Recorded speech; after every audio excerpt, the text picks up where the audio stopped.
C'est bon ce son, hein. Ça fait plaisir. Putain, mais vous êtes nombreux quand même. Hein. On m'entend bien? Non, pas du tout. Est-ce que vous m'entendez bien? Oui. Vous êtes quand même nombreux, hein. Sandrine, tu m'as menti. Hein. Tu m'as dit, viens raconter ton histoire à Saint-Cyprien. Moi, je me suis dit, bon, il va y avoir 4 pélos. Et au final, vous êtes un petit peu plus. Hein. Donc, c'est pas grave. On va faire avec. Ça va? Tout le monde va bien? Oui.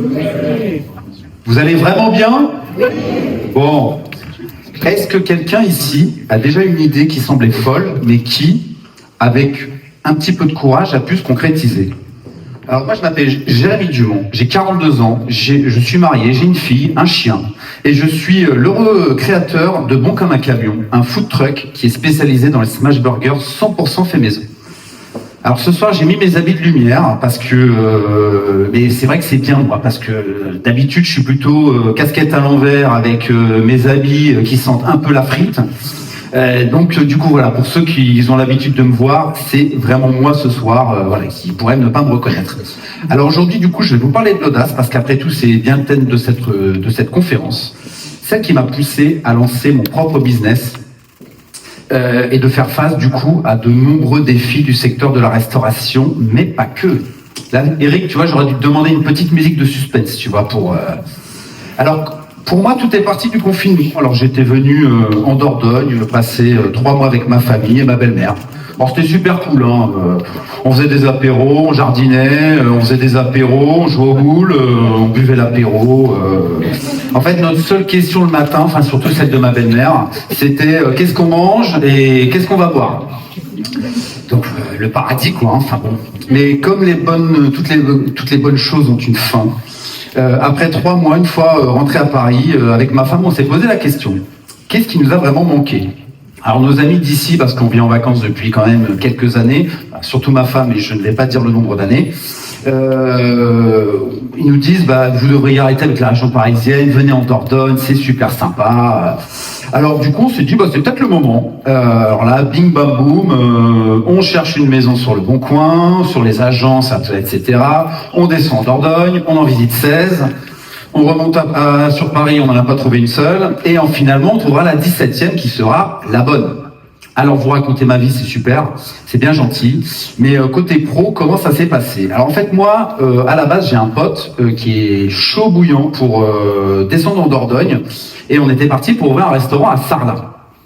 Alors ce dernier ayant fait Top Chef, alors lui pour le coup les réseaux sociaux ça lui a un petit peu fait tourner la tête et au dernier moment il me dit en fait tu sais finalement je suis pas sûr parce que ça va peut-être m'ouvrir plus de portes sur Paris tout ça. Et du coup, je me dis, c'est ballot, hein, parce qu'on avait le lieu, on avait le financement, et là, le ressouffler et retomber, comme dirait l'autre.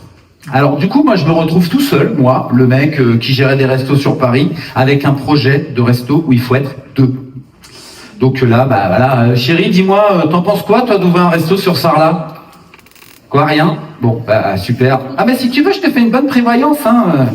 Super, elle bosse chez Swiss Life, donc c'est super bien, mais c'était pas le projet du moment. Alors moi, ici, je connais personne du milieu de la restauration et pas suffisamment la région, du coup, pour m'implanter en fixe. Alors on est encore, pour vous resituer dans l'ambiance apocalyptique du post-Covid. Alors du coup, je me suis dit, le food truck, c'est peut-être idéal pour me lancer seul. Alors food truck oui, mais là je me suis dit si je le fais, c'est à fond. Alors au début forcément j'avais peur, hein, l'investissement, la concurrence, l'incertitude, mais en fait l'idée d'offrir quelque chose de différent, de vraiment authentique, ça m'a vraiment donné la motivation de franchir le pas. Ma famille et mes amis ont été d'un grand soutien, enfin 2 surtout, hein. Ma magnifique femme qui est ici dans la salle, qui croit toujours en moi et en ce que je fais, enfin quasiment toujours. Hein. Et un de mes amis, Alex, qui est créateur de Blossom Burger, c'est la référence du smash burger. Si vous allez sur Paris, c'est le number 1 qui m'a donné plein de conseils pour démarrer. Je les remercierai jamais assez. Alors, le business de la restauration, c'est vrai que c'est un milieu qui est quand même, on va dire, très compliqué, parce que quand on part d'un rêve, il y a une liste non exhaustive de barrières qui se dressent avant que ça devienne réel. Faut créer une société, faut créer un concept, un logo, des recettes, enfin bon, c'est un boulot de dingue avant de pouvoir sortir et vendre ses petits sandwichs avec son camion à des clients dans la rue. Alors moi j'ai choisi du coup de pousser le concept à fond en choisissant une remorque américaine type Airstream. Voilà celle-ci là. Elle est belle hein. Bah elle peut parce qu'au prix on m'a coûté, je peux pas dire un bras et un rein, mais enfin pas loin quoi. Alors en fait cette petite, elle est née au Texas, dans la pure tradition des cowboys. Son départ de la ferme, il a été parfait, hein, voyage en bateau des plus paisibles, après être resté bloqué pendant 5 semaines à Miami, parce que oui, c'était une période où il y avait une pénurie de containers. Donc c'est la première galère, parce que la rareté faisant le prix, bah, ça m'a fait tripler le coût du transport. Donc ça c'était la première bonne nouvelle. Mais c'est arrivé en France que pour elle, les ennuis ont commencé, enfin surtout pour moi. Parce que la France, notre magnifique France, ah oui, tout le monde l'adore, hein, la gastronomie, les montagnes, les rivières, la Tour Eiffel, mais il y a aussi la France administrative. Hein, la France administrative, il y a plein de chefs d'entreprise, vous savez, hein, la France dont je vous parle là. Celle qui veut toujours en demander plus pour finalement pas grand-chose. Parce qu'en fait, cette remorque qui avait une homologation européenne, ça n'était pas valable en France. Donc bah, c'était super sympa hein, de la prendre une fois que tu as dépensé 50 000 balles. Il a fallu donc que je me trouve une société qui me fasse cette belle homologation.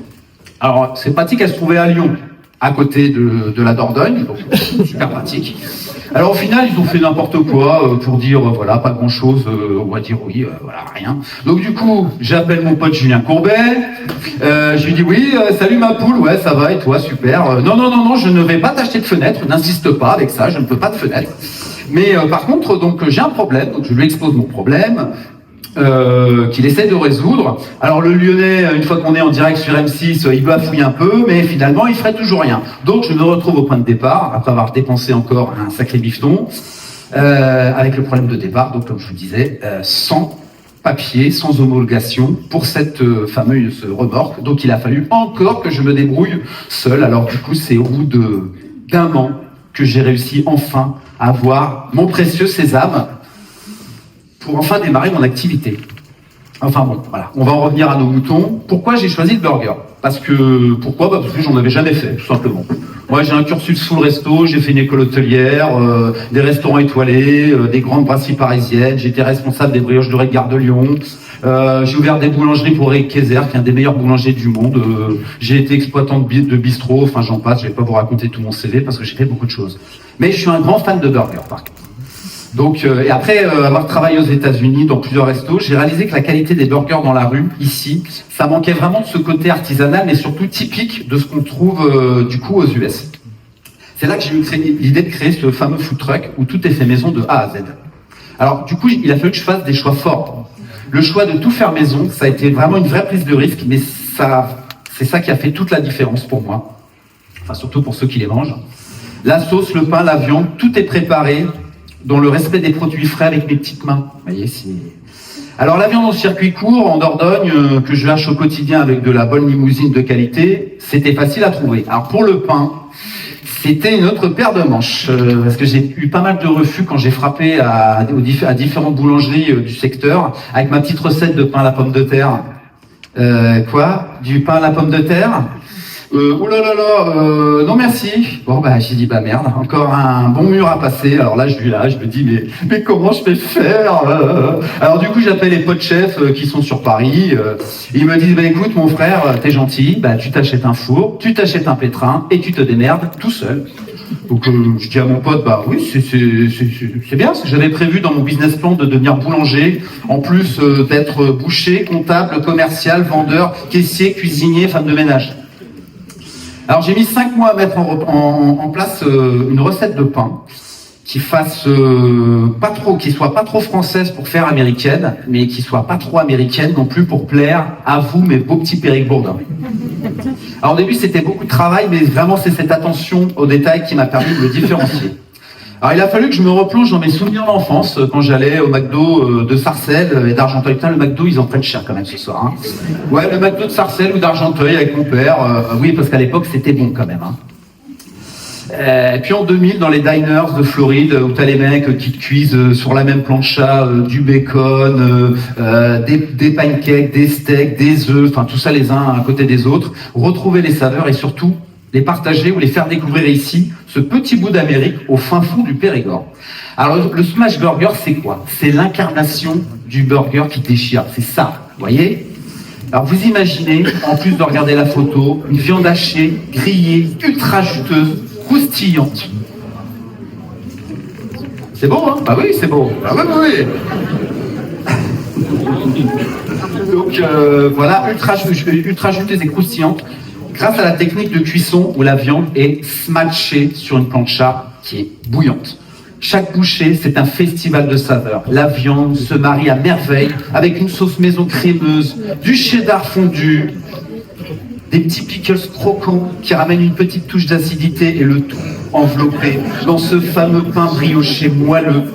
Enfin bref, c'est simple, mais ça t'explose les papilles à chaque bouchée.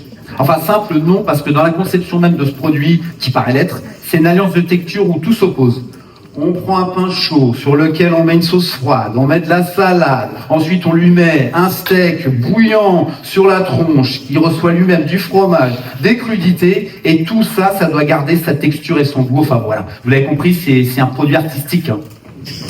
Alors, du coup, moi j'étais, voilà, comme vous l'avez vu, j'étais pas parti pour faire comme tout le monde. Ce qui m'a permis de tenir bon face aux obstacles, c'est ma vision de départ, c'est-à-dire offrir à mes clients une expérience gastronomique de qualité, même dans un food truck. Parce que l'audace, c'est aussi savoir où on veut aller, même quand le chemin semble incertain. Alors pour me faire connaître, quand tu viens du 9-3, que tu dis un sac, que tu dis un pain au chocolat, que tu as un food truck, que tu fais des burgers dans une région où les gens ils ont été élevés à la graisse de canard, autant dire que c'est pas des rames qu'il faut sortir, c'est carrément une grande voile, quoi. Donc qu'est-ce que j'ai fait? J'ai mis ma petite paire de Reebok, j'ai pris mon plus grand sourire et j'ai été frappé à toutes les portes que j'ai pu faire. Alors j'ai eu des refus catégoriques, hein, ça c'était forcé. Mais par contre, il y a d'autres gens qui m'ont laissé ma chance de me lancer. Alors notamment la mairie d'Urval quand j'ai démarré. Il y a eu Guillaume aussi de l'agence du Périgord, la mairie du Coux également. Je les remercie vraiment chaleureusement encore et là devant vous. Quand j'ai démarré, alors forcément, j'étais pas connu, donc je faisais 2 ou 3 burgers par soir, mais j'ai décidé du coup de ne pas baisser les bras. J'ai multiplié les événements, les collaborations, j'ai toujours montré que je croyais en mon produit. Le food truck, ça demande une grande capacité d'adaptation. Par exemple, il y a des moments où la météo, ça n'a pas joué en ma faveur, donc forcément là c'est rideau, hein. Où des problèmes techniques sont survenus, mais chaque obstacle a renforcé ma détermination. J'aime à penser que je redore l'image de la street food et du burger qui souffre vraiment d'une mauvaise image. Alors du coup, pour rester dans les 10 minutes, pour conclure, pour moi l'audace, c'est pas simplement prendre des risques, c'est aussi avoir confiance, de persévérer malgré les échecs, de croire en ses idées et de ne jamais se laisser décourager par les obstacles, mais plutôt de les transformer du coup en essais positifs. Et oui, on est heureux, c'est la terre de rugby ici. Chez moi c'est le foot, mais ici c'est le rugby. Si vous avez une idée qui vous passionne, je vous conseille de foncer. L'essentiel, c'est de croire en vous et en votre projet. Je vous encourage donc à oser. L'audace, c'est la clé pour transformer une idée en un projet concret et réussi. Que vous soyez du secteur de la restauration ou ailleurs, n'ayez pas peur de faire la différence. Vraiment. Voilà, donc c'était Jérémy Dumont, en direct de Saint-Cyprien. Je vous remercie infiniment de m'avoir écouté. Avec mon camarade Thomas.